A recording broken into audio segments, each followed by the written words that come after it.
sou Marcelo, sou médico da unidade de valvopatias do INCOR e plantonista no pronto atendimento do Hospital Albert Einstein. Me formei na Universidade Federal da Bahia. Fiz residência de clínica na Paulista, cardio no Dante, e no INCOR eu fiz meu fellow de valvopatias que acabei no início do ano. Começaram a aula com esse caso, no caso do paciente EAO, de 75 anos, previamente ígido. Ele se apresenta com a dispneia aos esforços progressiva há 2 meses. Primeira consulta com você, é uma dispneia que iniciou os grandes esforços. No momento ele não consegue mais andar muito, está numa classe funcional 2. Refere que associado a esse quadro, surgiu uma dor torácica em aperto, também os esforços radiando para o membro superior esquerdo e pescoço, uma angina típica, que melhorou ao repouso. Além disso, tem no interrogatório sistemático que chama atenção, há 1 ano, quadro de uma síncope liga-desliga.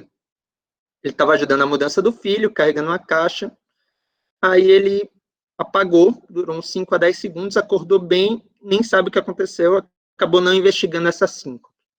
Além disso, ele é tabagista 5 anos maço, parou mais de 40 anos.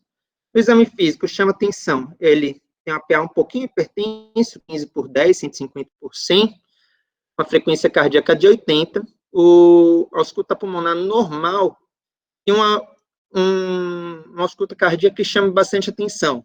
O ictus normoposicionado, uma polpa digital, uma BO levemente hipofonética, mas tinha um sopro ejetivo em foco aórtico, um sopro sistólico ejetivo em foco aórtico. Quem não sabe o que é isso, mais para frente vai saber o que é. T cruz em 6, com um pico bem tardio, um pico telesistólico, irradiando para carótidas, uma B2 normofonética, sem nenhum sopro diastólico. Foram solicitados exames para ele, um eletro que não chama atenção, temos um ritmo sinusal, lembrando que para definir isso, a gente tem um P positivo em D1, D2, positivo em AVF e negativo em AVR. Isso define muito bem o ritmo como sinusal. E o eixo do QRS preservado. A gente vê que positivo em D1 e AVF mostra que o eixo está preservado. Não temos nenhuma alteração de ritmo, nenhuma alteração de repolarização. Então, esse eletro pode ser de um paciente que não tenha nenhuma alteração, apesar daquela ausculta. Raio-x de tórax não chama atenção também, uma curva cardíaca normal, uma silhueta cardíaca normal, então aórtico também não muito evidente, sem congestão importante, sem nenhum derrame, sem infiltrado, nada que chame atenção. Então, com a presença desses exames normais e a ausculta que chamou atenção com o quadro clínico, foi solicitado um ecocardiograma para ele.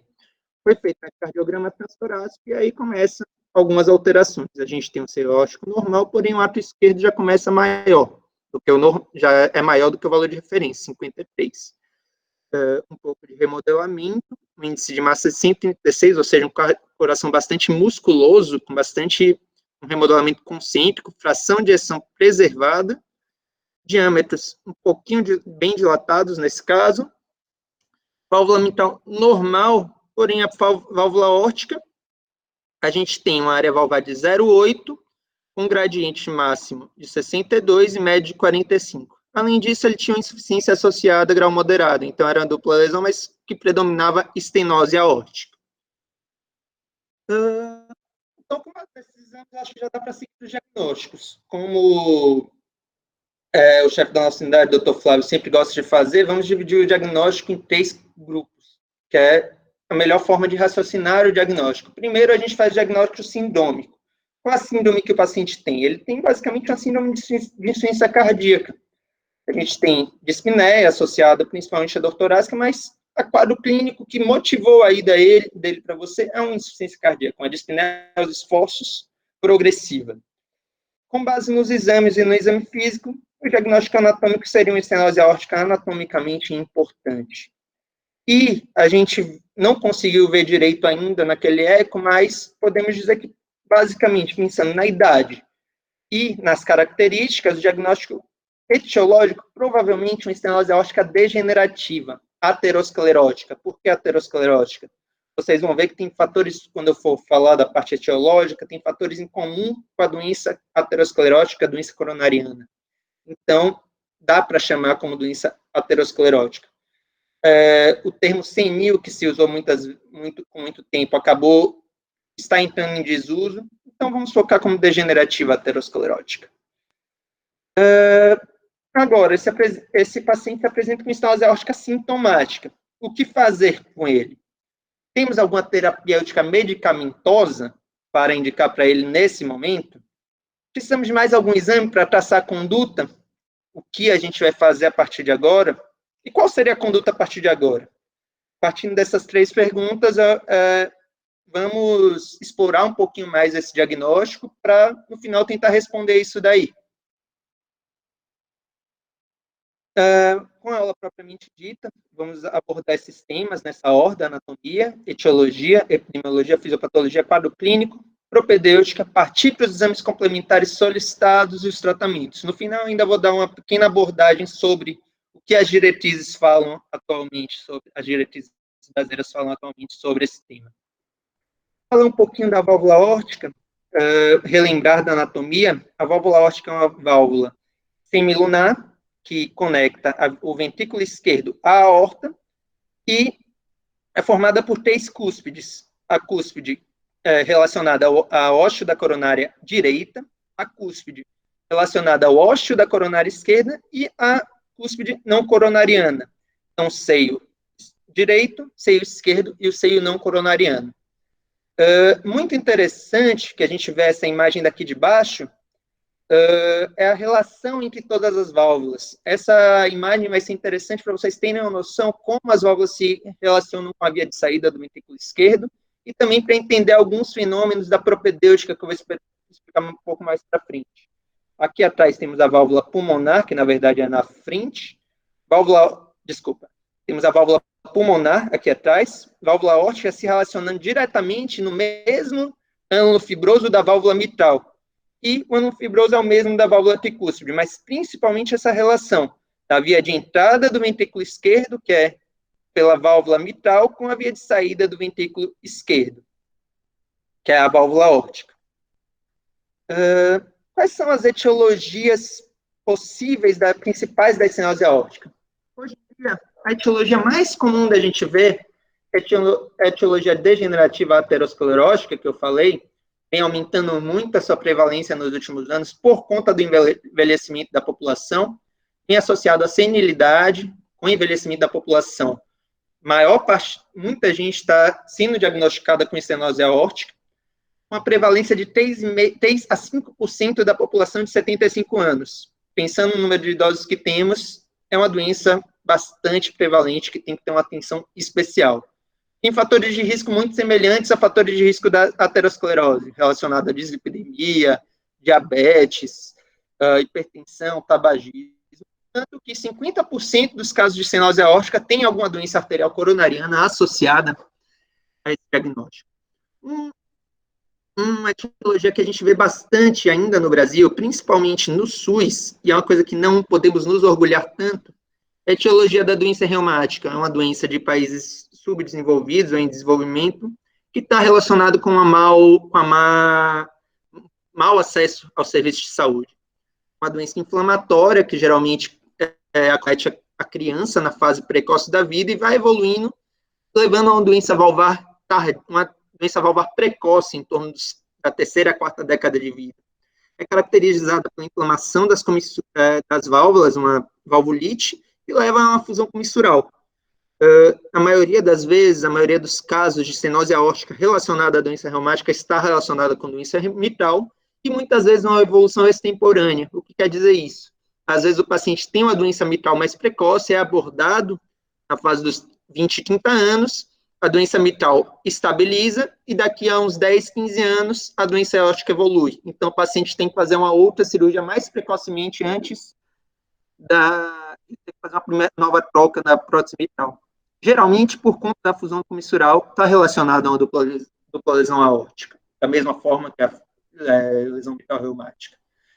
E uma terceira etiologia muito importante, não é tão prevalente quanto a degenerativa reumática, mas é muito prevalente na população mundial, é a estenose aórtica relacionada à válvula aórtica bicúspide. A válvula aórtica bicúspide é a doença cardíaca congênita mais comum na população mundial, acomete cerca de 1 a 2%, a depender do estudo da população mundial, e leva a por conta de fatores intrínsecos das células e moléculas do tecido do paciente com valvulote bicúspide, além de alterações hemodinâmicas associadas à bicúspidização das válvulas, ele leva a uma degeneração precoce.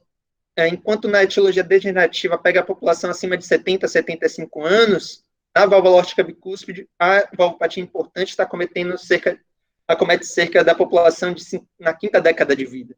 Está muitas vezes associada à ortopatia, ou seja, dilatação da aorta associada, e também a insuficiência aórtica. Aqui, demonstrando os 4 tipos de etiologia, vou aumentar essa imagem, na verdade, na figura A, a gente tem uma válvula aórtica normal, tecido de anatomo patológico, você vê que não tem degeneração nenhuma, a válvula aórtica com uma boa característica, com bom aspecto. Na imagem B, a gente tem um paciente com válvula aórtica bicúspide, como a gente sabe, a gente tem, em teoria, seria uma válvula tricúspide, tem as 3 cúspides bem delimitadas, só que a gente tem a fusão dessas 2 comissuras, que na verdade é que a gente chama de uma RAF. Isso aqui é uma alteração congênita que segue o paciente para a vida toda. Vocês veem que está bem degenerada, pontos de cálcio na válvula. Aqui, um paciente com estenose aórtica degenerativa, a gente vê que as comissuras estão bem preservadas, mas a gente vê muito cálcio nas cúspides. Em todas as cúspides, uma distribuição até regular do cálcio nesses pacientes. E aqui, o que a gente conhece bastante, que é a estenose aórtica reumática, caracterizada pela fusão comissural. E vendo esse formato, que é a abertura que a gente chama de boca de peixe, esse formato a gente consegue ver o porquê tem a dupla lesão aórtica nesse paciente, porque a válvula nem fecha direito por conta da fusão comissural, então causa uma insuficiência aórtica, e também não abre direito, causando a estenose aórtica. Aqui uma imagem muito bonita, cedida pelo Dr. Guilherme Spina, é uma angiorressonância de um paciente com estenose aórtica de etiologia bicúspide. Se a gente vê, a válvula aórtica está abrindo bem, porém as cúspides coronariana esquerda e direita não estão, tem a RAF aqui, não abre essa parte daqui da válvula. Então, imagem bem bonita para marcar bem o funcionamento de um paciente desses, para vocês verem. Quanto à epidemiologia, essa valvopatia vem ganhando muita importância nos últimos anos, exatamente por conta do envelhecimento da população, principalmente da população nos países desenvolvidos. A valvopatia, como eu falei, muito importante, associada ao envelhecimento,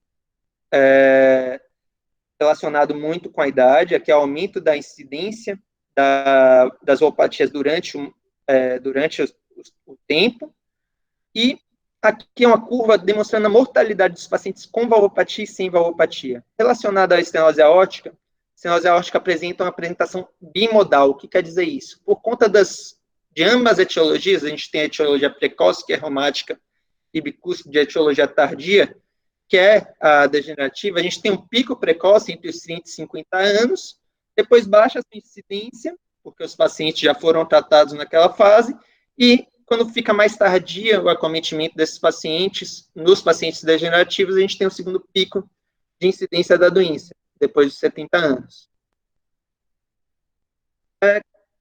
O que acontece com o coração de um paciente com estenose aórtica? A gente primeiro tem que definir as valvopatias. Todas as valvopatias têm algum mecanismo fisiopatológico que define eles. Ou a valvopatia é causada por uma sobrecarga de volume, por um excesso de volume que essa valvopatia causa nas câmaras cardíacas, principalmente as câmaras esquerdas, ou uma sobrecarga de pressão. A estenose aórtica, por ter uma obstrução fixa na via de saída do ventrículo esquerdo do paciente, é uma valvopatia predominantemente relacionada a uma sobrecarga de pressão. O que quer dizer essa sobrecarga de pressão? Você vai remodelar o ventrículo, ou seja, o coração vai mudar, vai se adaptar a vencer essa pressão excessiva que temos pela obstrução de via de saída. Como a gente faz isso? basicamente por um remodelamento por hipertrofia concêntrica. Não ocorre tanta dilatação quanto acontece, por exemplo, numa lesão de insuficiência aórtica ou insuficiência mitral. É mais uma hipertrofia concêntrica, aumento da musculatura, o ventrículo remodelado evolui primeiramente com o aumento da pressão sistólica do ventrículo esquerdo, por um aumento da massa. Você vai ter um aumento da massa, e primeiro de tudo, esse aumento da massa vai tornar o coração um coração duro, ou seja, você vai ter uma disfunção diastólica do ventrículo esquerdo antes de qualquer coisa. Essa disfunção diastólica vai atrapalhar o enchimento do ventrículo esquerdo e aumentar também a PD2. O que é PD2? A pressão diastólica final do ventrículo esquerdo, aumentando a pressão no pulmão, podendo causar hipertensão pulmonar, aumento do ato esquerdo, predispondo a FA, fibrilação atrial. Além disso, por essa hipertrofia concêntrica, você vai ter uma dificuldade no enchimento do ventrículo esquerdo, levando um aumento do tempo de enchimento do ventrículo esquerdo. Lembrando do ciclo cardíaco, quanto você aumenta o tempo de enchimento, você reduz o tempo diastólico. Reduzindo o tempo diastólico, você vai ter uma redução do débito cardíaco, porque você tem outro motivo para reduzir o enchimento. Além disso, na diástole que ocorre a perfusão das coronárias. Então, se você tem um tempo menor de diástole, você vai ter um aumento maior no consumo de O2, tanto por um aumento da massa ventricular que já se tem anteriormente, quanto pela redução do tempo de diástole. Além disso, como eu falei, você vai ter um aumento da pressão diastólica, que reduz o suprimento de O2 do ventrículo esquerdo. Todos esses fatores levam à isquemia, que a longo prazo também levam à disfunção ventricular esquerda. E a disfunção ventricular esquerda, junto com a isquemia ventricular, vai levar a uma insuficiência cardíaca, uma clínica da insuficiência cardíaca. Um conceito muito importante que a gente tem, quando a gente lida principalmente com a estenose aórtica, é o ventrículo se adapta aos poucos a uma estenose progressiva. O que acontece? Chega uma hora que o ventrículo não consegue se remodelar mais. Então, a gente tem um desbalanço entre o remodelamento, quanto o ventrículo hipertrofia, versus a obstrução que a gente tem, que é cada vez maior. Então, a gente tem o que a gente chama o afterload mismatch, o mismatch após carga. Ou seja, a partir desse momento que o ventrículo não consegue vencer essa pós-carga, é o momento que o paciente descompensa. É o momento que o paciente começa a ter sintomas ou começa a evoluir com disfunção ventricular ou com hipertensão pulmonar e outras alterações. Todas as alterações, como eu já expliquei, podem levar à disfunção sistólica, que é o momento que a gente não quer que o paciente chegue, porque aí o prognóstico do paciente é pior. Então, a gente tem o ideal, quando a gente for abordar um paciente com estenose aórtica, que a gente aborde no dia anterior ao dia que vai acontecer esse afterload mismatch, que em teoria seria o momento ideal de abordagem. Porém, a gente não sabe quando é isso. Então, a gente tem que procurar dicas nos exames, nos sintomas, de quando é esse momento. Aqui, só para vocês verem um pouco melhor aquele esquema que eu mostrei. E quadro clínico desse paciente? A gente tem, basicamente, o paciente cursa assintomático durante a maior parte do tempo dos sintomas, até que, no momento, esse paciente cursa com sintomas. Existe uma tríade clássica de sintomas de estenose aórtica, uma coisa que é muito importante vocês lembrarem, para quem está fazendo prova de residência, provas mesmo da faculdade, isso é uma das coisas que mais cai, e é uma coisa muito importante, a tríade clássica é formada por dispneia, angina e síncope. Por que dispneia? Dispneia é o sintoma mais comum, decorrente à insuficiência cardíaca, da disfunção diastólica, elevação das pressões de enchimento, decorrente daquele afterload mismatch que eu falei. Mais fácil de entender o porquê o paciente tem dispneia. Você tem um baixo débito e congestão ou aumento da pressão pulmonar. A angina pode estar tanto relacionada à coronariopatia, quanto um desbalanço da oferta e consumo de O2. Aquilo que eu falei, o ventrículo muito hipertrofiado não tem sangue suficiente. Então, às vezes, a gente tem até uma isquemia subendocárdia associada. Além disso, você pode ter uma redução do gradiente da perfusão miocárdica, aumento das pressões de enchimento, o ventrículo fica duro, o ventrículo fica cheio demais, não perfunde bem as coronárias e os vasovasórum do ventrículo esquerdo não conseguem compensar a necessidade desse paciente, que é exatamente esse desbalance oferta-consumo. E a síncope, que é um sintoma que não é tão comum assim, mas está relacionada, como aquele paciente que eu mostrei no início, geralmente relacionada ao esforço, causada por uma obstrução fixa da via de saída do ventrículo esquerdo. Muitas vezes a síncope é o primeiro sintoma que o paciente com insuficiência aórtica vai apresentar. Por quê? Você tem obstrução fixa, paciente em repouso, não necessita de um débito mais alto, não necessita desse débito mais alto para viver, fazer suas atividades, mas quando ele faz um esforço, não consegue ter aumento do débito proporcional à necessidade. Então, o paciente faz um baixo débito cerebral e evolui com a síncope. Está muito relacionada, a gente vai ver que um exame que a gente consegue ver muito bem essa fisiopatologia da síncope é o teste ergométrico, que a gente bota o paciente para andar, para caminhar, para correr na esteira, para ver se a gente tem aumento da PA, para ver se a gente tem aumento da frequência cardíaca, que são os componentes que formam o débito cardíaco. Muitas vezes ele não consegue aumentar esse débito e sincopa. Muitas vezes também esses pacientes têm síncope vasovagal relacionado, por conta de alterações neuroendócrinas relacionadas a isso. Outro sintoma que eu acho muito importante vocês saberem é uma síndrome relacionada à estenose aórtica, que é a síndrome relacionada à hemorragia digestiva baixa nesses pacientes, chamada de síndrome de Hyde. Por conta da estenose aórtica importante, você vai ter um aumento do cisalhamento do sangue na via de saída do ventrículo esquerdo na válvula aórtica. Esse cisalhamento, esse estresse de cisalhamento vai acabar causando uma disfunção no fator de von Willebrand. Esse paciente com estenose aórtica muito importante, geralmente quando tem a área valvar menor que 0,8. E esse paciente vai ter essa disfunção do fator de von Willebrand, cursando com hemorragia digestiva, muitas vezes até com angiodisplasia. Muito importante que esses pacientes depois, vocês vão ver que esses pacientes, depois que você faz a troca valvar nesses pacientes, a hemorragia melhora, você não tem mais hemorragia digestiva. Então, o tratamento da síndrome de Hyde é a troca valvar, por conta, para quebrar essa fisiopatologia da doença. Esse gráfico é um gráfico que, talvez o gráfico mais importante da aula para vocês verem, é o gráfico que guiou todos os nossos estudos de estenose aórtica até hoje.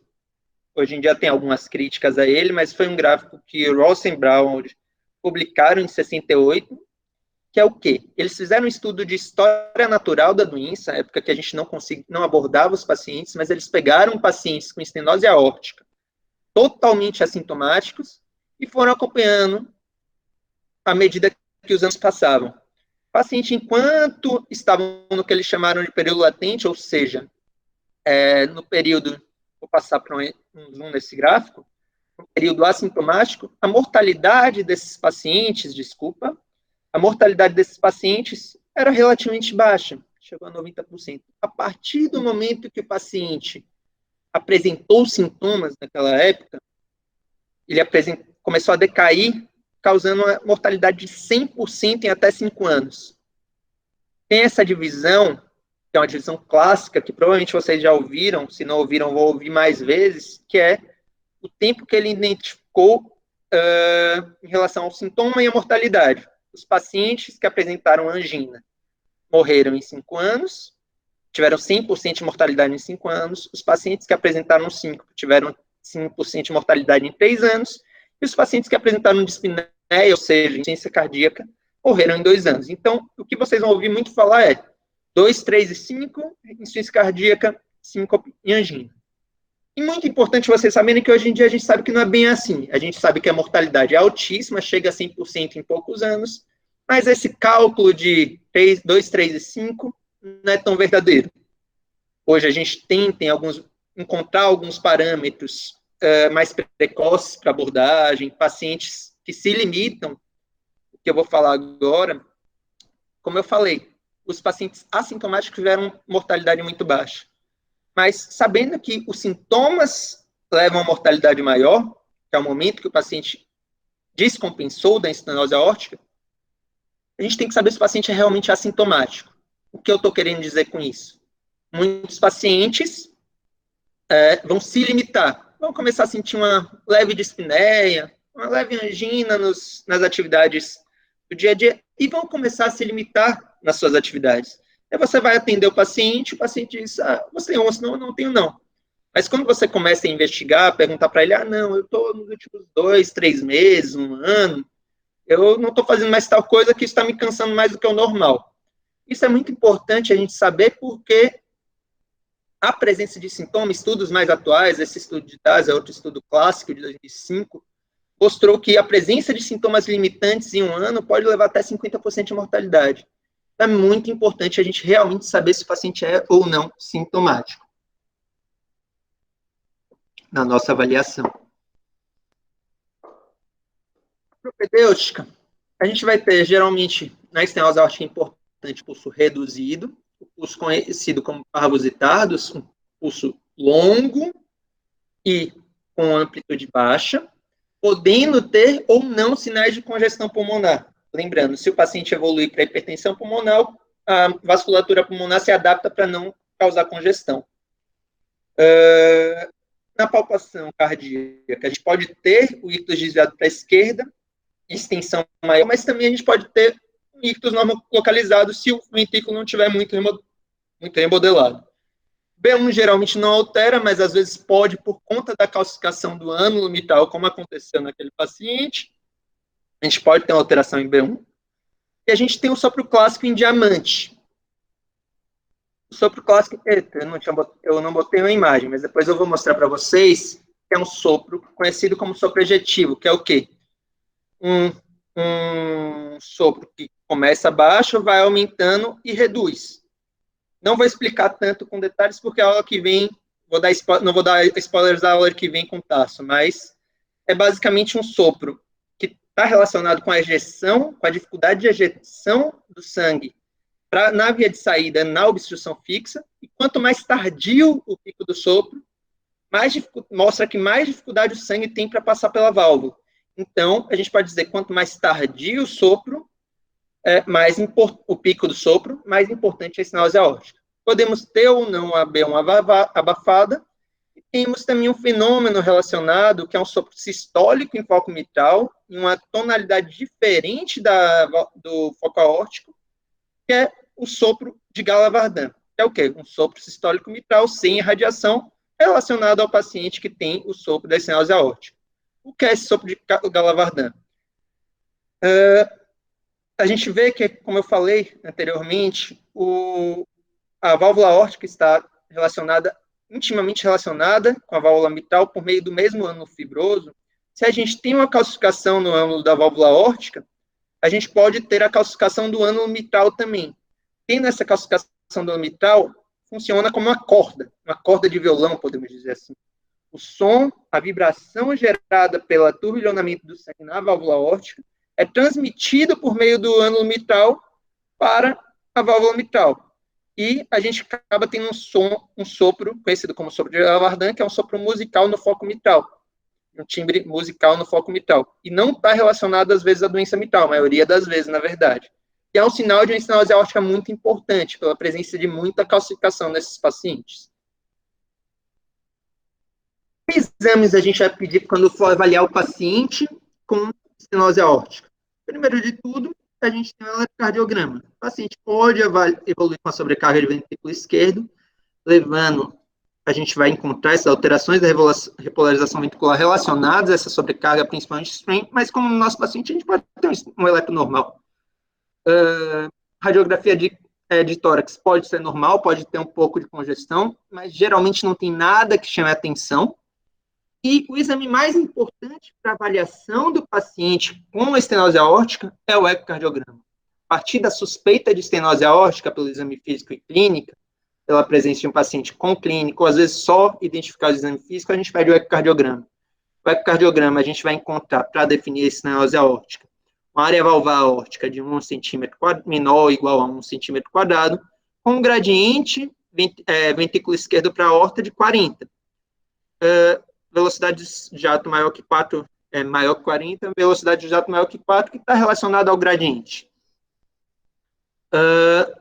A gente geralmente fala estenose aórtica muito importante quando a área valvar indexada é menor que 0,6 ou a área valvar não indexada é menor que 0,8.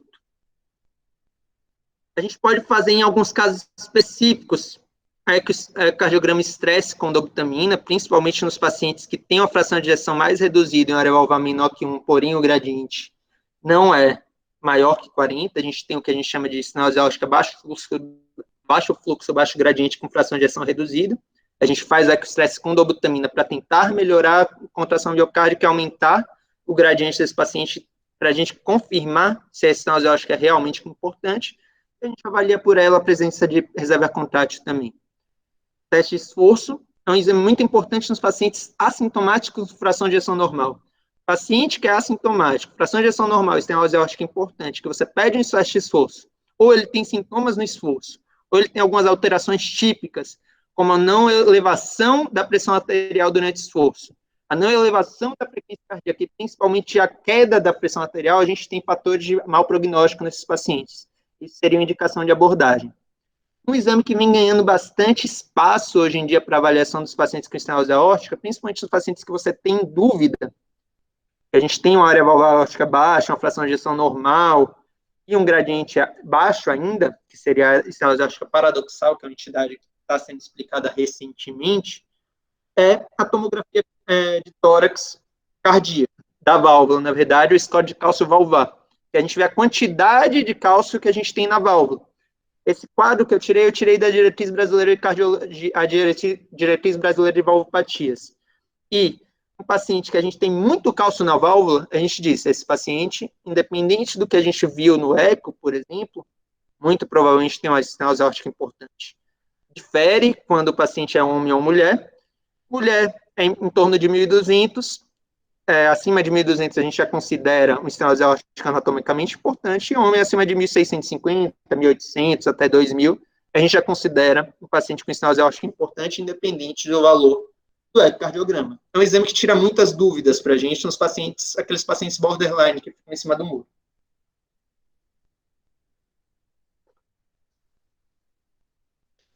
Qual terapêutica medicamentosa que a gente faz para esses pacientes? Tem algum remédio que mostrou redução de mortalidade, redução da progressão da lesão aórtica? Nenhuma medicação comprovou. No paciente assintomático, como na maioria das valvopatias, a gente não indica iniciar nenhuma medicação, nem para controle de PA, nem controle de frequência. Já tem estudos tiveram estudos clássicos tentando comprovar se a estatina reduzia a progressão da estenose aórtica, porém a estatina não reduziu. Então, para a estenose aórtica, não existe nenhuma medicação que comprovadamente reduz a mortalidade e progressão. O que a gente vai fazer no paciente sintomático? A gente tem que ter geralmente a gente pode dar diurético, a gente melhora um pouco a dispneia, a insuficiência cardíaca e a pressão de enchimento, e a gente tem que ter um ajuste fino da PA e da frequência cardíaca. Por que eu disse ajuste fino? Esse paciente não pode ficar tão hipertenso. Por quê? A hipertensão está relacionada ao aumento da pós-carga.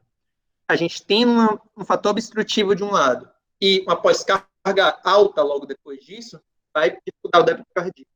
Porém, se a gente baixar muito a pós-carga desse paciente, o que vai acontecer? A gente vai aumentar o gradiente, vai dificultar ainda mais o sangue sair desse ventrículo. Então, também a gente não pode baixar muito a PA. É basicamente tratar a hipertensão do paciente. A frequência cardíaca, como a gente atua? Se você tem uma frequência cardíaca muito alta, você não enche o ventrículo duro, o ventrículo do paciente com estenose aórtica. Então, você não pode deixar o paciente muito taquicárdico, fibrilação arterial de alta resposta. Então, você tem que ter um controle de frequência, porém, se você encher muito o ventrículo, você vai ter muito mais sangue para ejetar do ventrículo. Então, também aumenta a gradiente. Então, não pode baixar tanto a frequência. Esse paciente é um paciente extremamente difícil de manejar da parte medicamentosa. É um paciente que, às vezes, você está muito sintomático, começa a tentar controlar um pouco a frequência, que ele está taquicárdico, ele começa melhorando, mas você baixa muito a frequência, a gente vê muito isso no nosso dia a dia. Se você baixar muito a frequência desse paciente, ele fica mais sintomático, às vezes sincopa, às vezes faz outros sintomas, tem dor torácica. Então, o que a gente vai fazer é tratar os fatores de risco, tratar as doenças associadas, não vamos deixar um paciente com PA de 180, mas também a gente não vai deixar 110 de PA para esse paciente. Geralmente é um paciente idoso, com maior fragilidade, maior risco de queda, então se deixar a PA também baixar muito, aumenta muito os riscos desse paciente. E a indicação de intervenção. O tratamento definitivo para a estenose aórtica é a intervenção valvar. Não tem o que discutir. A gente vai ter que trocar a válvula de alguma maneira. a indicação 1A que a gente fala, ou seja, indicação inequívoca de placa valvar, de intervenção valvar, é nos pacientes sintomáticos. Mas também a gente tem os pacientes assintomáticos com complicadores. Esse é o outro quadro da diretriz brasileira, falando quais são os complicadores da estenose aórtica. O que são, primeiro, complicadores? Os complicadores são fatores encontrados no paciente assintomático que demarcam pior prognóstico. No paciente com estenose aórtica, a gente tem principalmente esses dois exames, que é o ecocardiograma, paciente com disfunção ventricular mesmo associado, é aquele paciente mais tardio que passou do ponto da ventriculotomismo médico que a gente falou, já tem um mau prognóstico, então a gente tem indicação de intervenção, ou uma área valvar aórtica menor que 0,8 ou 0,7, uma velocidade máxima maior do que 5 metros por segundo e um gradiente médio acima de 60. O teste ergométrico nesse paciente, a gente vê ausência de reserva inotrópica, ou seja, o paciente não tem aumento da frequência ou da PA durante o esforço, presença de sintomas em baixas cargas, no início do teste ergométrico, e hipotensão arterial durante o esforço também, uma queda de mais de 20 milímetros de mercúrio na pressão arterial são os principais complicadores.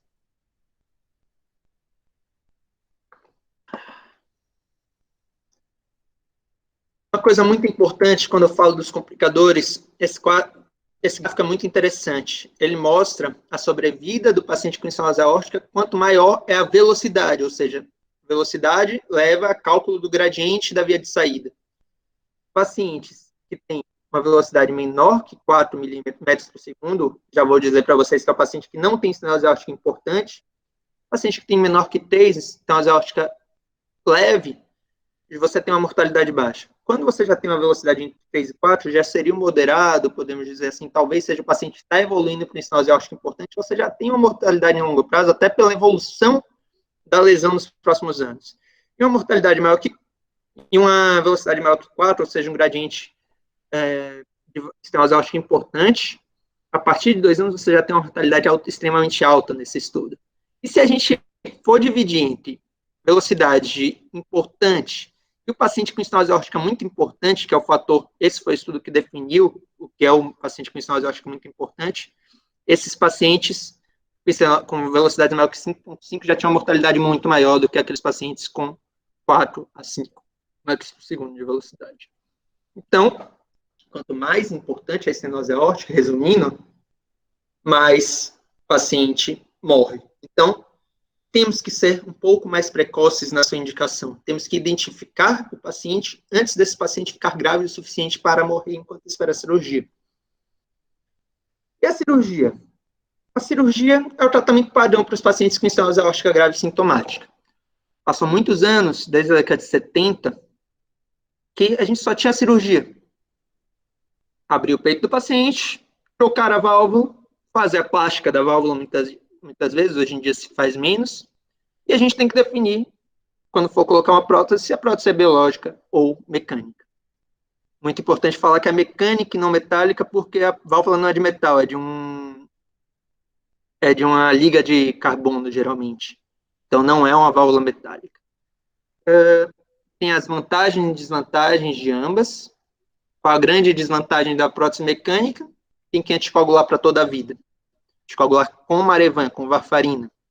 Ou seja, não pode usar, a gente não tem estudo demonstrando que é seguro com DOA, que na verdade, com os novos anticoagulantes, na verdade, a gente tem um estudo mostrando que os novos anticoagulantes pioram o prognóstico nesses pacientes. Mas ela dura para a vida toda. Tem um infortúnio muito grande também de o paciente vai ouvir um barulho para a vida toda da válvula abrindo e fechando. É uma coisa que a gente até falou para o paciente, você vai ouvir para a vida toda. Se você parar de ouvir, se preocupe, que é porque ela não está funcionando direito. E temos a opção da biológica. Não precisa anticoagular. É uma válvula um pouco mais, podemos dizer, fisiológica, porém, tem o infortúnio de ter uma durabilidade limitada. Hoje em dia, uma prótese biológica dura 10 a 20 anos, dependendo da prótese, dependendo do paciente. Quanto mais velho o paciente, mais lenta a degeneração da prótese. Então, ainda indicamos prótese mecânica para os pacientes mais jovens, porém, a maior parte das indicações atualmente é prótese biológica. A gente não tem infortunidade de coagulação. E a gente tem um grande ponto. Quando a gente vai abrir o peito do paciente, existe um risco cirúrgico, que a gente pode prever para esse paciente. O risco cirúrgico, dependendo da população e do serviço, pode variar de menos de 1% até de mais do que 25%.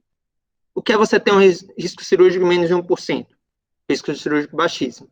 Mas tem paciente que tem risco cirúrgico, pelas calculadoras que a gente fez, maior de 50%, vamos dizer. É você chegar para ele e dizer, vou trocar sua válvula. Doutor, a chance de dar certo é boa? Joga a moeda para cima, vai ser a mesma chance de a gente operar. Você tem muitas doenças, é muito idoso, já operou muitas vezes, então seu risco cirúrgico é muito alto. Sua chance de morrer com estenose aórtica talvez seja mais baixa nesse período precoce do que de operar. O que a gente vai fazer com esse paciente? O que a gente vai fazer com um paciente de alto risco cirúrgico? Essa é uma pergunta que a gente se fazia há uns 15, 20 anos, a gente não tinha resposta. Os pacientes muito idosos, que já não tinham reserva para operar. Então, foi desenvolvendo a tecnologia que está crescendo para caramba. Hoje em dia, é uma das grandes tecnologias, uma das grandes revoluções da medicina. Como o doutor Eugene Brown falou no último congresso da CC, do ano passado, na verdade, no penúltimo, uma das maiores revoluções da medicina, que é a TAV, Transcatheter Aortic Valve Implantation, ou seja, a troca aórtica, troca de válvula aórtica por catéter. O que é isso? É um procedimento realizado de maneira minimamente invasiva, é feito por cateterismo. Em alguns casos se faz um acesso pequeno, diversos acessos, tem o transfemoral, transapical, que seria pelo ápice cardíaco, a minitoractomia, você entra pelo ápice. E foi um procedimento inicialmente desenvolvido para aqueles pacientes que tinham alto risco cirúrgico e risco proibitivo. Os primeiros estudos, passou anos e anos só indicando para esses pacientes. Você não pode operar. Ao invés de você morrer com a estenose aórtica, a gente vai resolver isso daí. Tem um grande ponto positivo, que é a recuperação rápida e alta precoce nesses pacientes.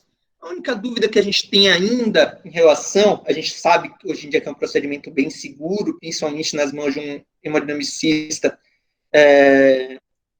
um hemodinamicista experiente, a gente ainda tem algumas dúvidas quanto à durabilidade. Então, tendo ainda alguns estudos saindo, comparando a durabilidade de uma prótese por TAV, uma prótese transcatéter versus uma prótese cirúrgica. Os dados que a gente está tendo, a princípio, parece que a durabilidade é muito parecida. Vocês vão entender o porquê essa preocupação com a durabilidade. Como é feito esse procedimento? Aqui é uma imagem do New England, de um artigo do New England, que mostra que o paciente entrou por via transfemoral, vai com a prótese até a válvula, e na válvula abre um balão com a prótese. A gente tem, na verdade, dois tipos de prótese, a prótese autoexpansiva e a balão expansiva. Eu vou mostrar no próximo slide. Você abre a prótese e a válvula antiga, o que é que faz? Você amassa a válvula antiga na parede da prótese. Você amassa a válvula antiga na parede da aorta. E o paciente fica lá com a prótese normal funcionante, funcionando super bem. Vou mostrar para vocês um vídeo, primeiro de tudo, antes de continuar o slide, uma apresentação de como funciona a TAV.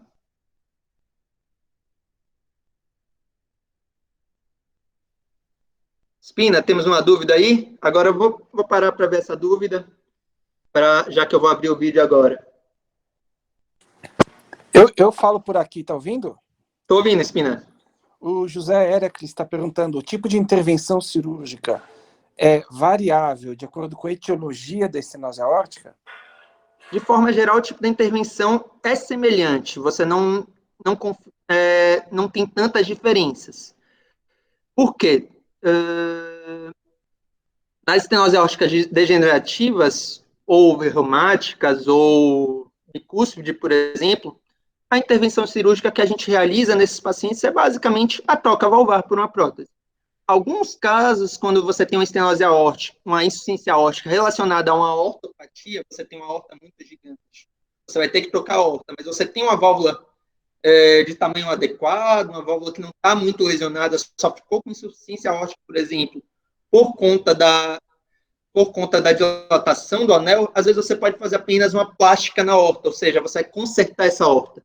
Porém, de forma geral, a grande abordagem cirúrgica é a troca valvar. Você não muda muito a técnica. Vamos para o vídeo agora. Esse é um vídeo muito interessante sobre a estenose aórtica, basicamente mostrando como é que funciona o procedimento de TAV. Vamos direto para o vídeo. Você vem, o hemodinamicista faz o acesso pela via transfemoral, entra com catéter, com um guia na femoral, sobe até a válvula aórtica toda degenerada, como você vê, deixa o guia lá, um guia longo pra caramba, e entra primeiro com catéter. Você vê que é um catéter. Esse procedimento, esse vídeo é um pouco antigo. Então, eles faziam a pré-dilatação com balão antes de fazer o procedimento. Hoje em dia, essa pré-dilatação não acontece mais, não é necessária, né, realmente. É raro as situações que fazem. Vocês vão ver como é grosso o catéter que entra a prótese. Os catéteres já reduziram bastante, mas mesmo assim continua sendo uma das principais fontes de complicação. Complicações no local do acesso. Você sobe com a válvula até você sobe com a prótese até a válvula e as próteses, no caso dessa, é uma expansível por balão, você abre o balão e a prótese fica lá. Às vezes você pode fazer uma pós-dilatação com balão, para vocês verem que não é um procedimento difícil de fazer. Qual a imagem do procedimento que a gente vê na hora do procedimento? Esse é um vídeo que eu gravei de uma TAV que eu acompanhei. Aqui é a prótese que já está no local e já está abrindo o balão. Importante, você vai na hora colocar o marca-passo, principalmente nas expansivas com balão, e você, para não ter problema de você abrir a prótese no momento errado, enquanto a válvula está fechada, você tenta acelerar, fazer o que a gente chama do overpace, ou seja, acelera muito a frequência cardíaca do paciente, porque o paciente está praticamente em diástole. Você abriu e a prótese está não funcionante. Não tem insuficiência aórtica, aqui ficou um pouquinho de insuficiência aórtica periprotética, e vocês vão ver que ele vai pós-dilatar, se vocês veem, tem um pouquinho de contraste que vazava por aqui, pós-dilatou, a prótese ficou perfeita. Na hora de expandir o balão, você acelera o coração para você tentar abrir no momento de diástole, que é no momento com o coração parado, na verdade, e está feito. Procedimento simples, um procedimento rápido, recuperação rápida, o paciente fica 2 dias no hospital e sai. Enquanto isso, você vai fazer uma cirurgia, paciente interna, fica 5 dias na UTI, quando não tem complicação, mais 3 dias internado no hospital, 1 semana de internação com uma dificuldade de recuperação muitas vezes. Um paciente jovem aguenta bem, mas o paciente idoso não aguenta. Aqui, aquilo que eu já mostrei. Os 2 tipos de prótese, principalmente, que existem, essa é a prótese expansível por balão, a SAPIN, e aqui é uma Corvalve, que é a prótese autoexpansível. Se vocês veem, ela abre sozinha. Eu não estou com a imagem dela especificamente, um slide cedido pelo Dr. Guilherme Espina também. E eu falei, no início começou a ser feito a TAV nos pacientes de risco cirúrgico inoperável, os pacientes inoperáveis com risco cirúrgico muito alto e nos pacientes com risco cirúrgico alto. Os 2 primeiros grandes estudos foram PARTNER 1A e 1B. Quando viram que era um procedimento seguro nesses pacientes, um procedimento que você tinha um resultado muito bom e que a tecnologia foi desenvolvendo, resolveram começar a testar nos pacientes com risco intermediário. Saiu o estudo PARTNER 1A, a gente começou a indicar os pacientes com risco cirúrgico, que a gente chama de intermediário, mas são ainda pacientes que você consegue manter para a cirurgia, sendo que ano passado teve o grande estudo de divisor de água, os 2 grandes estudos de divisores de água que foram para os pacientes de baixo risco. Muito importante frisar que, por enquanto, ainda eram pacientes muito idosos. que a gente tem, mesmo sendo baixo risco pelos scores, são os pacientes que ainda têm um risco um pouco maior, têm maior fragilidade. Então, saiu o Partner 3 e o estudo Evolution Low Risk, que mostrou que é um procedimento seguro para esses pacientes. E foi nesse momento que o Dr. Brown falou, na reunião da ACC, no início do ano passado, que ele estava presenciando uma revolução na história da medicina. Pacientes que morriam com a doença, que eram totalmente inoperáveis, passaram a sobreviver dessa doença, e agora os pacientes com risco cirúrgico mais baixo não precisam mais abrir o peito para trocar a válvula. Você mostra que tem segurança. Claro, a gente ainda tem mais estudos para avaliar nos pacientes mais jovens, começando a sair estudos com pacientes com válvula aórtica bicúspide, pacientes com risco cirúrgico mais baixo. Esse é o caminho. Hoje em dia, a tecnologia está melhorando tanto que arrisco dizer que nos próximos 10, 15 anos, a cirurgia, na verdade, vai ser a exceção e não a regra. Os pacientes de baixo risco vão para a TAV e só vão fazer cirurgia aqueles que a TAV for contraindicada, aqueles que não têm anatomia favorável, não têm calcificação importante. Pacientes que estão com infecção, porque a endocardite é uma contraindicação atualmente a TAV. E para indicar esse procedimento, esse slide foi cedido por Dr. Davi, tem uma aula exemplar, tem uma aula excelente sobre fragilidade no idoso, e tinha esse slide que me chamou muito a atenção. Quando a gente vai decidir se vai ser o paciente cirúrgico ou o paciente TAV, vai ser tipo, tá na telha, é o clínico, tá no consultório, não, eu gosto daquele cirurgião, vamos mandar para cirurgião, não, vamos fazer TAV nesses pacientes, não. A gente tem um conceito muito importante, que é o conceito do HeartTeam, que é um conceito que foi desenvolvido para a TAV e hoje em dia está se ampliando para todas as subespecialidades da cardiologia.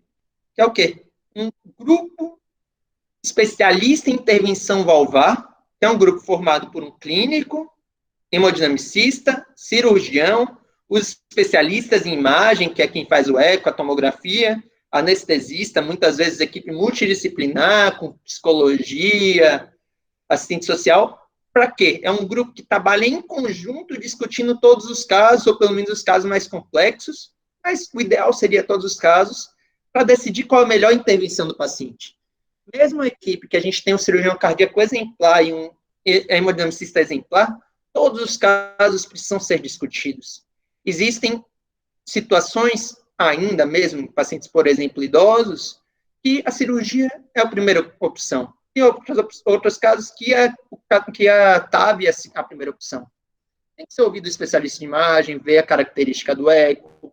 A etiologia é muito importante para a TAV. A gente, por exemplo, o paciente reumático, hoje em dia, a gente não tem muita informação ainda, não tem muitos estudos do paciente reumático para a TAV. Também a anatomia do paciente reumático é um pouco diferente da anatomia do paciente degenerativo e bicúspide.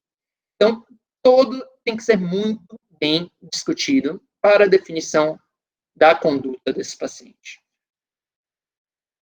As recomendações diretrizes, atualmente, é basicamente um resumo do que eu falei. A gente tem os grandes passos da diretriz brasileira, que foi a grande inovação comparada a todas as outras diretrizes, e foi antes mesmo da diretriz, eu arrisco dizer, antes da diretriz europeia e americana seguirem um caminho semelhante. Primeiramente, para todas as valvopatias, depois eu vou mostrar da valvopatia da estenose aórtica. Você tendo uma valvopatia anatomicamente importante, você vai partir para a definição da etiologia, que é muito importante para definir a conduta. Avaliação da presença de sintomas. Se você tem sintomas, de forma geral, indica intervenção. Se não tem sintomas, avaliação de complicadores. Com complicadores, intervém, sem complicadores, no segmento clínico individualizado. Pelas diretrizes, qual as diretrizes de 2000, as últimas diretrizes, atualização das diretrizes de valvopatia, a indicação de cirurgia, a primeira escolha dos pacientes de baixo risco, com a indicação de TAV pela decisão do HeartTeam em pacientes de alto risco cirúrgico. Porém, saindo do forno, vai sair esse ano as novas diretrizes de valvopatia da Sociedade Brasileira de Cardiologia. E já dou a dica que, com base nos estudos do ano passado, a TAV vai começar a ser indicada nos pacientes idosos com indicação A, junto com a cirurgia para os pacientes principalmente idosos de baixo risco. E não falei muito. É uma técnica um pouco esquecida, que é a valvoplastia por catéter balão, valvoplastia aórtica por catéter balão. Aquela valvoplastia que a gente realiza no paciente com estenose mitral, na aórtica a gente não usa muito. Por quê? Geralmente, você realiza a valvoplastia, o paciente em 6 meses a 1 ano retorna a ter uma lesão importante. A gente usa hoje em dia como ponte terapêutico, o paciente em muito risco cirúrgico, quando a gente precisa melhorar um pouco esse paciente antes da abordagem transcatéter ou da abordagem cirúrgica, a gente pode fazer a valvoplastia ou podemos fazer a valvoplastia paliativa, procedimento muito menos invasivo até do que a própria TAV. A gente faz a valvoplastia, melhora o sintoma do paciente em fase final de vida, quando a gente não tem indicação de nenhuma abordagem. Aqui, as recomendações da diretriz para abordagem cirúrgica convencional. Não vou ficar me alongando muito a isso. E para TAV e valvoplastia aórtica por catéter balão. Isso vocês podem botar na própria diretriz. Recomendo ler, que está muito interessante essa diretriz. E aquele slide anterior que eu falei, para a estenose aórtica. Estenose aórtica é importante, você avalia a etiologia, principalmente degenerativa reumática ou bicúspide, para a definição da melhor terapêutica. Sintomas, os 3 principais que eu falei, dispneia, angina e síncope. Se tem sintomas, intervenção. Pode ser qualquer uma das 3, você vai ver com cada caso ao caso. Se não tem sintomas, avaliação dos complicadores, principalmente a fração de ejeção menor de 60%, o teste ergométrico positivo ou marcadores de mau prognóstico no eco. Se você tem um complicador, você indica intervenção. Se não tem, segmento individualizado, vai manter o segmento ambulatorial com você. E agora, voltando para aquele caso inicial, agora que já falei bastante, o paciente EAO de 75 anos com estenose aórtica importante sintomático. Qual é a conduta para esse paciente? Alguma medicação nesse momento? Se a gente vai esperar esse paciente, ele está um pouco sintomático, a gente pode entrar talvez um diurético, como eu falei, mas a conduta primária para esse paciente é a intervenção. E qual intervenção a gente vai definir? Aí a gente vai discutir com o ratinho. Esse paciente, sendo paciente, vou adiantar que é um paciente de baixo risco cirúrgico, se a gente calculasse o score dele, ele não tem nenhuma doença, não é um antecedente mais importante. É um paciente idoso de baixo risco cirúrgico, que poderia passar por uma avaliação para TAV, e poderia ser cirúrgico também. Então, resumindo, é isso. Fim da apresentação, agora abrir para as perguntas.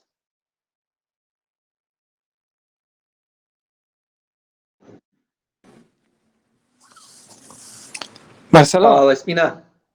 a apresentação foi muito boa, bem legal mesmo, deu para resumir Vou parar bem. a apresentação e ficar na discussão. Aí, o pessoal aí da Liga, alguém tem alguma pergunta, alguma coisa? Todo mundo conseguiu ver? Uma coisa interessante que eu acho que é legal de falar é que a TAV ela é principalmente para paciente de etiologia degenerativa barra aterosclerótica, né? Com certeza. E, infelizmente, a gente tem a estenose aórtica como reumático, né? Você já viu alguma coisa de pôr TAV em reumático? Até pouco tempo, o pessoal falava que o problema era o cálcio. Tinha pouco cálcio no reumático, aí você tinha dificuldade de pôr a válvula. O que você tem visto disso aí, Marcelão? Não vi ainda nenhum estudo, não me lembro agora nenhum estudo especificamente de TAV em reumático com grandes casuísticas, mas já vi alguns casos que foram feitos meio anedóticos, por enquanto, ainda sem indicação A, mas conversando com hemodinamicistas, conhecidos, com pessoal especializado, hoje em dia, tecnicamente, a gente sabe, com a tecnologia que a gente tem, com a experiência que a gente tem, é possível realizar a TAV no reumático. O que limita ainda também é que o paciente é muito jovem. Uma coisa que eu não falei na aula é a indicação da TAV, por exemplo, para um paciente que tem uma prótese com disfunção. Esse paciente já tem um risco cirúrgico alto, vamos dizer, terceira, quarta cirurgia, e a gente pode abrir uma TAV nesse paciente, que na verdade a gente chama do valve-in-valve. E o paciente reumático, a gente vê bastante procedimento válvula-em-válvula no reumático, isso não é uma limitação. E, tecnicamente, é possível. É um procedimento um pouco mais difícil, mas é possível. Já vi alguns poucos casos, mas vi. Como o paciente é muito jovem, a TAV ainda não é a primeira opção nesses pacientes mais jovens. Tem uma dúvida aí, responde aí no chat, Marcelo, vê se consegue acessar. O Pérez perguntou em relação a complicações embólicas da TAV. Muito importante, uma pergunta muito interessante, Pérez. Uma das principais complicações, na verdade, da TAV que a gente conhece, além das complicações locais que eu falei, é o AVC, é a embolização. Não tanto a embolização cáusica, nem sempre embolização cáusica, mas muitas vezes a embolização cáusica mesmo. Você abre a TAV lá, amassa a válvula na parede da aorta e o cálcio que estava lá solta. A gente tem que tomar cuidado com isso. Tem alguns fatores na imagem, você que é radiologista deve saber bem, por isso que você fez essa pergunta. É muito importante você ter cálcio para você poder ancorar a prótese. Isso primeiro é importante.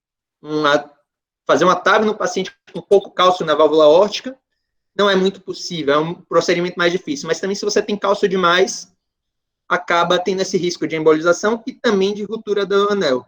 Outro fator que a gente vê na tomografia, que é um fator relacionado à embolização e ruptura do anel, é quando o cálcio está descendo para a via de saída do ventrículo esquerdo. Quando desce para a via de saída do ventrículo esquerdo, esse também é um procedimento de maior risco. Isso os hemodinamicistas, quando o paciente é de muito baixo risco cirúrgico, se tem muito cálcio, às vezes, se não é uma aorta em porcelana, que seria uma contraindicação cirúrgica, pode até mandar para a cirurgia, ou às vezes eles preferem uma válvula autoexpansível, que é uma válvula que tem uma maior estrutura e protege um pouco mais dessa embolização. Reduziu muito o desfecho embólico com as novas próteses, mas ainda é uma preocupação. O paciente com muito cálcio, às vezes, evolui com desfechos ruins nesses casos. Mas é um procedimento possível nesses pacientes. Deixa eu ver, mais alguma? Eu tenho uma pergunta, Marcelo. Pode falar. Pode falar? Pode falar. Você falou do acompanhamento clínico dele até fazer a cirurgia, que a gente dá um diurético para ele ficar com menos sintoma. É só diurético mesmo ou tem mais alguma outra medicação que ajuda a melhorar um pouco a qualidade de vida dele até a cirurgia? Então, como eu falei naquele slide de terapia medicamentosa, a principal terapêutica é diurético. Por quê? Esse paciente, como eu falei, é um paciente que está que a linha do sintoma, do não sintoma, da compensação e descompensação é muito tênue. Você não pode deixar ele muito hipertenso. Se ele está muito hipertenso, você tem que dar vasodilatador, mas se você dá uma dose muito alta do vasodilatador, a pressão baixa muito e o paciente evolui com baixo débito.